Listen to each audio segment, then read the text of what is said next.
একসময় ভোরের নিস্তব্ধতা ভেঙে দরজায় টোকা পড়ত।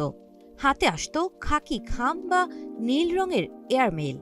চিঠির প্রতিটি ভাঁজে থাকত প্রিয়জনের হাতের স্পর্শ আর হৃদয়ের আকুতি। প্রযুক্তির ঝোড়ো হাওয়ায় সেই ধীর গতির আবেগ আজ ইতিহাসের পাতায় নাম লেখালো। পৃথিবীর অন্যতম সুখী দেশ ডেনমার্ক আনুষ্ঠানিকভাবে তাদের ঐতিহ্যবাহী চিঠি আদান প্রদানের যুগের চিরস্থায়ী সমাপ্তি টানল।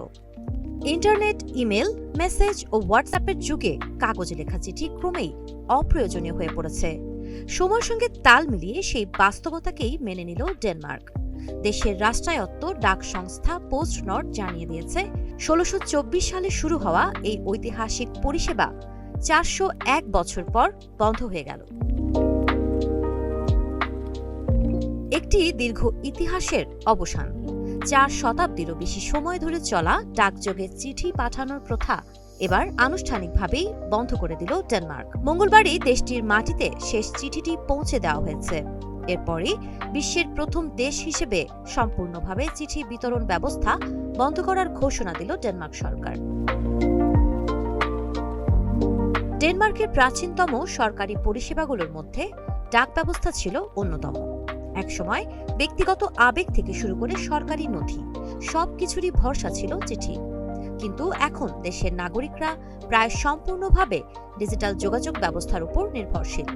ফলে চিঠি পাঠানোর প্রয়োজন কার্যত শূন্যে নেমে এসেছে। দেশটির সংবাদ মাধ্যমের প্রতিবেদন অনুযায়ী মঙ্গলবার শেষ চিঠি পাঠানোর মাধ্যমে ডাক ব্যবস্থার আনুষ্ঠানিক ইতি টানে পোস্ট নর্ড। সংস্থাটি এক বিবৃতিতে জানিয়েছে, পার্সেল ডেলিভারি ছাড়া সাধারণ চিঠির জন্য আর নাগরিকদের কোনো আগ্রহ নেই।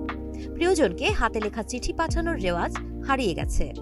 অফিস আদালতের যাবতীয় যোগাযোগ এখন পুরোপুরি অনলাইন নির্ভর।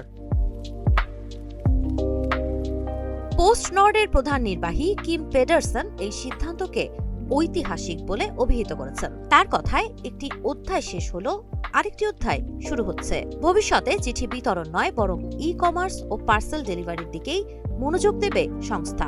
কিম পেডারসন আরও বলেন, শতাব্দীর পর শতাব্দী ধরে আমরা চিঠি বিতরণ করেছি, কিন্তু এখন ডেনমার্কের সবচেয়ে বড় চাহিদা ই কমার্স। পার্সেলের সংখ্যা এখন চিঠির তুলনায় বহুগুণ বেশি।